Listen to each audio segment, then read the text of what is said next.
Donc, maintenant pour le guide, je fais exactement la même chose. Assistant liste de choix. Je vais prendre donc la table guide. Je vais prendre le numéro du guide, le nom du guide, je peux même prendre le prénom si je veux. Suivant, suivant. Je pense toujours à décocher la colonne clé cachée. Le numéro du guide, c'est pas la peine que ça soit aussi grand, vous pouvez faire un petit peu plus petit. Par contre, le nom que ça apparaît, c'est le prénom aussi. Vous faites terminer. Vous enregistrez. Et pour le numéro de la course, je clique, assistant liste de choix, je fais suivant, je prends la table course.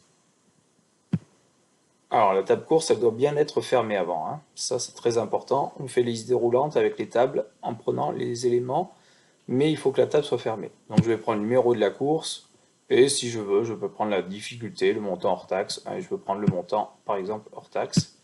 Je fais suivant, suivant.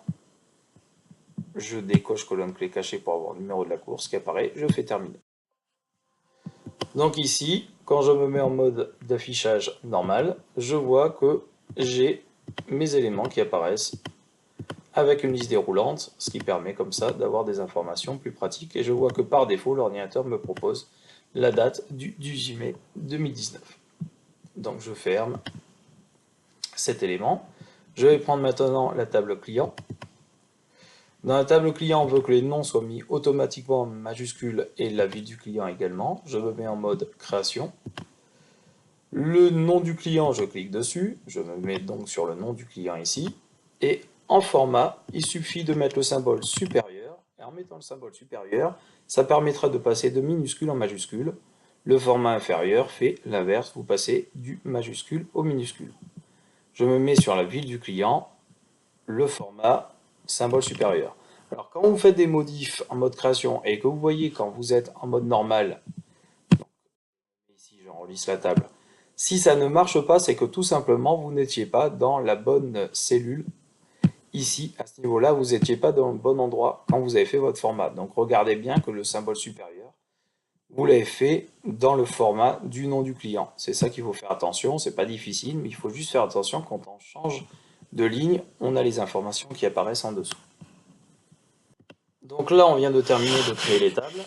Honnêtement, là, vous avez vu tous les éléments de création de table. C'est-à-dire que nous, quels que soient les autres exercices, on ne fera pas, je ne crois pas que ça sera beaucoup plus difficile que ce qu'on vient de voir.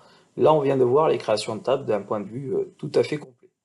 Donc, on ferme la table. Donc, je me mets en mode d'affichage ou en mode de création. C'est comme vous voulez, c'est la même chose pour fermer. C'est toujours le petit bouton qui est à droite.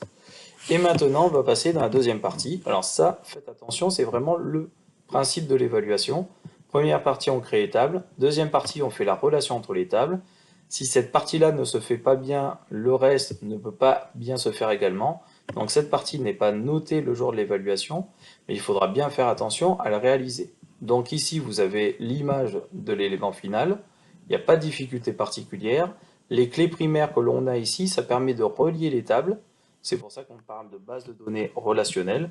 Et ça permettra de faire des requêtes sur plusieurs tables sans avoir besoin de faire de formules comme des recherches. Donc pour faire les relations entre les tables, première chose, il faut bien penser à faire une chose, c'est à fermer toutes les tables dans Access. Donc ici, toutes les tables sont fermées, je ne vois rien au centre. Je vais aller dans Outils de base de données, cliquer sur Relations. Là, l'ordinateur va me mettre des éléments. Alors là, par contre, je ne sais pas pourquoi il a mis ça, c'est pas tout à fait normal, c'est pas grave. Donc vous avez ces éléments qui apparaissent. Normalement, vous avez la table client, faire, course, guide, sommet. Si ces éléments-là apparaissent, vous cliquez dessus, vous les supprimez. Ça n'a rien à voir ici. Donc je vais essayer de les mettre à peu près dans le même ordre que ce qu'il y a dans votre document. Voilà. Donc on voit bien qu'il y a toutes les tables qui sont reliées. La différence, c'est que moi ici, j'ai des petits icônes qui sont mises. Alors, c'est pas une obligation. Pour les faire, ces éléments-là, il faut que vous cliquiez avec la souris sur le trait. Le trait devient un peu plus noir. Double-clic dessus et vous appliquez l'intégrité référentielle. Vous faites OK, ça permet de voir qu'il n'y ait pas eu d'erreur lors de l'exercice. Si vous ne le faites pas, ça va marcher. Mais normalement, vous n'avez pas dû faire d'erreur si vous avez bien suivi tout ce que j'ai fait. Cette élément là, normalement c'est obligatoirement à faire, mais si vous ne le faites pas, il n'y a pas de problème, ça marchera quand même. Et le point important, c'est que si vous avez un message d'erreur, c'est souvent parce qu'il y a une table qui est ouverte en même temps. Si c'est un autre message d'erreur, là, il faut essayer de voir pourquoi.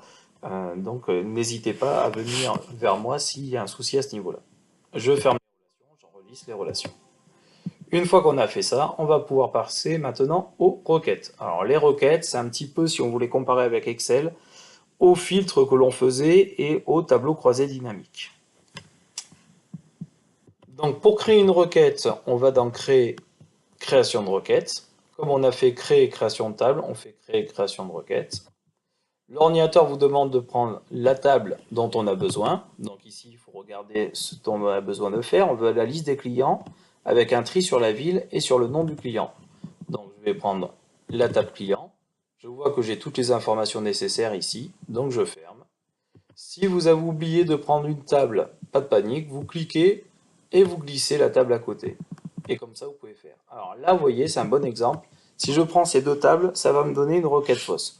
Pourquoi? Parce que les deux tables ne sont pas directement liées. Et là, il y a un truc essentiel, c'est ce qui est écrit à ce niveau-là. Si plusieurs tables sont sélectionnées, il faudra qu'elles soient directement ou indirectement reliées.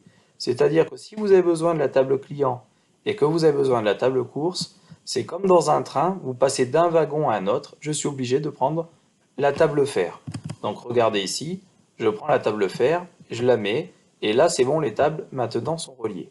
Donc ici, pour la première requête, c'est pas le peine, mais il y aura d'autres requêtes où il faudra faire extrêmement attention à ça. Donc je supprime en cliquant sur la table en appuyant sur supprimer.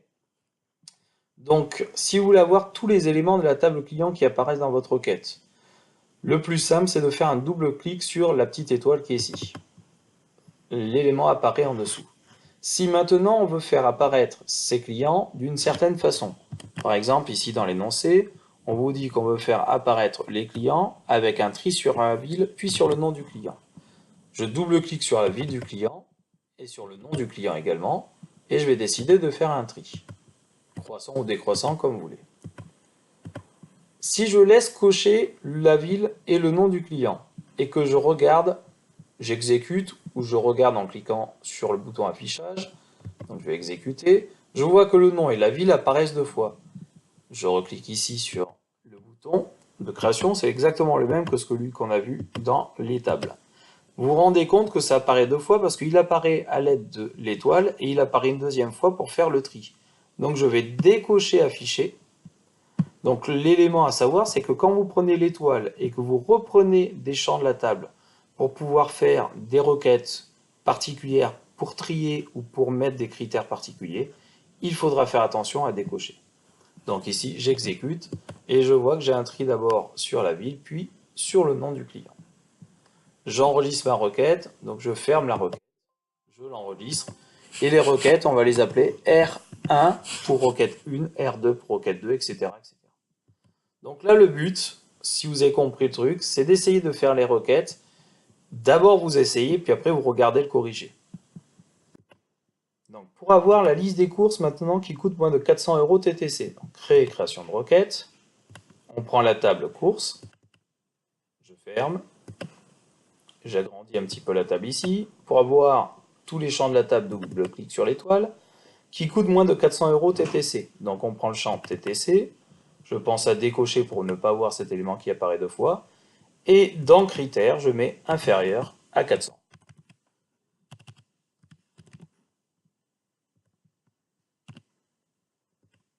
J'exécute, je vois que j'ai la liste des courses qui sont inférieures à 400 € TTC, et si en plus je veux avoir le prix moyen de ces courses, j'appuie sur la ligne Toto, c'est exactement la même chose que dans Excel, et dans la ligne totale, je choisis la fonction moyenne. Et vous avez comme ça la possibilité de faire votre requête numéro 2. Je ferme, j'enregistre R2.